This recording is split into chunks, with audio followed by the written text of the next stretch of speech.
So we have a big ball of water, and you put it on your hand.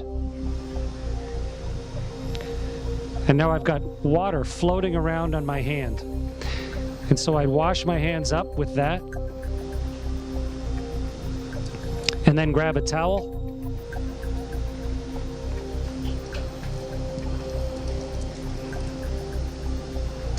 And dry them off.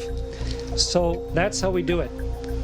We use no rinse. It's a special type of slightly soapy water, so you don't need to have a bunch of fresh water afterwards. You squirt it, you float a ball of water in front of yourself, and then you just dry your towel. And when you're done, we just tuck our towel somewhere to let it air dry so that the evaporated water gets back into the space station and we can use that water again. So it works pretty well. Sort of like, maybe sort of like if you were on a sailboat and you needed to get clean, you do it sort of the same way.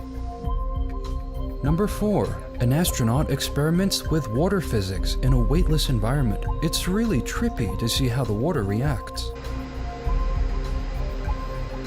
Wow. Cool. Wow, I just love those oscillations. Here we go. Okay. Let me switch it to a black background.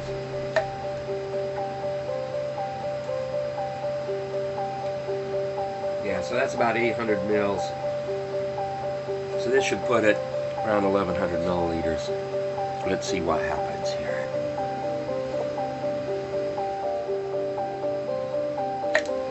Oh, I just love that.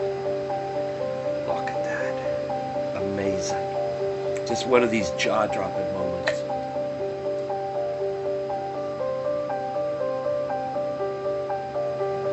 Okay, here we go to do it again, looking into the camera. Big buff. Here we go. Oh, right at the lens. I saved the lens. What I'm planning to do is, after this whole series of experiments, I'll suck all this water up with a syringe, I'll put it back in bags, and I'll use it to make tea with, so I'll end up drinking my experiment. You gotta conserve your resources when you're in a frontier. You don't get to see this as common, intuitive observables on Earth. And so when we go into a frontier, our normal Earth-honed intuition no longer applies. And this rule works space, and I can't.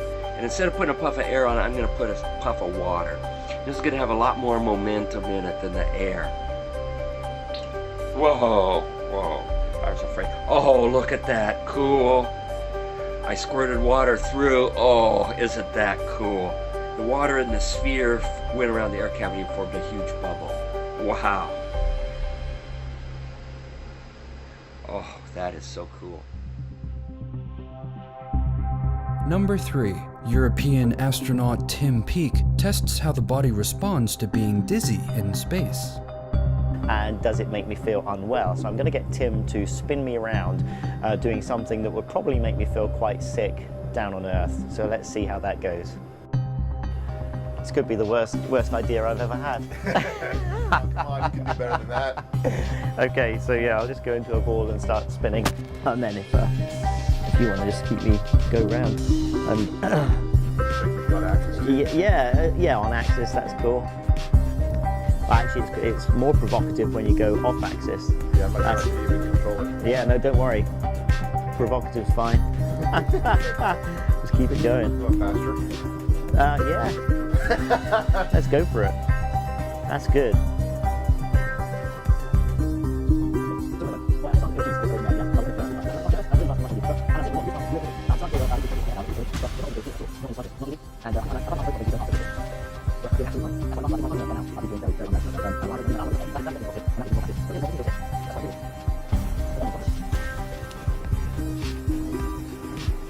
Okay, I'll see if I can. I'm feeling dizzy. I'll see how quickly it stops. So it definitely felt dizzy initially, and now it's gone. No, is that quick? Yeah, completely normal. Amazing. Yeah, and again, I wouldn't be able to kind of just get off a fairground ride spinning that quickly for so long. I feel normal. Yeah, Crazy. it is amazing. Number 2. Students from Nova Scotia ask Chris Hadfield to wring out water from a cloth. The results are unexpectedly quite interesting. We may have the coolest washcloths ever here on the space station. I'm going to show you. Here's one of our washcloths. And it's compacted. It's put down into this little tiny hockey puck so that it saves space. But when you open up a hockey puck, and so when you open up your hockey puck and turn it into a washcloth, it was compressed in a great big vise somewhere. Okay, so here's my washcloth, like a magic trick. And now I'm going to get this soaking wet, and then we're going to see what'll happen when we wring it out. Meredith and Kendra suggested that I dip this in a bag, but bags don't hold water in space, so instead I filled a water bag. This has drinking water in it. And I'm going to squirt a bunch of water into this washcloth.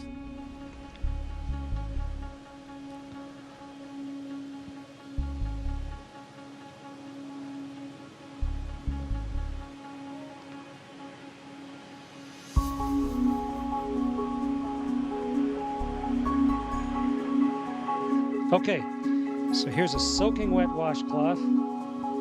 Get the microphone so you can hear me while I'm talking. And now let's start wringing it out. It's really wet.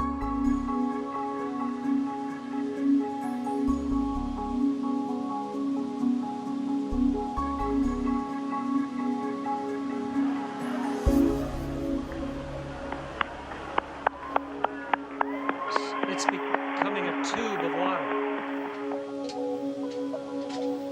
The water's all over my hands. In fact, it wrings out of the cloth into my hands. And if I let go of the cloth carefully, the water sort of has it stick to my hand. Okay, so the experiment worked beautifully. And the answer to the question is the water squeezes out of the cloth, and then because of the surface tension of the water, it actually runs along the surface of the cloth and then up into my hand, almost like you had Jello on your hands or gel on your hand, and it'll just stay there. Wonderful moisturizer on my hands. And the cloth doesn't really unravel itself. It just stays there floating like a dog's chew toy, soaking wet. Great experiment, worked perfectly. Meredith and Kendra, congratulations. Great idea. So this has to be number 1. U.S. astronaut Scott Kelly tests how various dyes interact with a floating ball of water.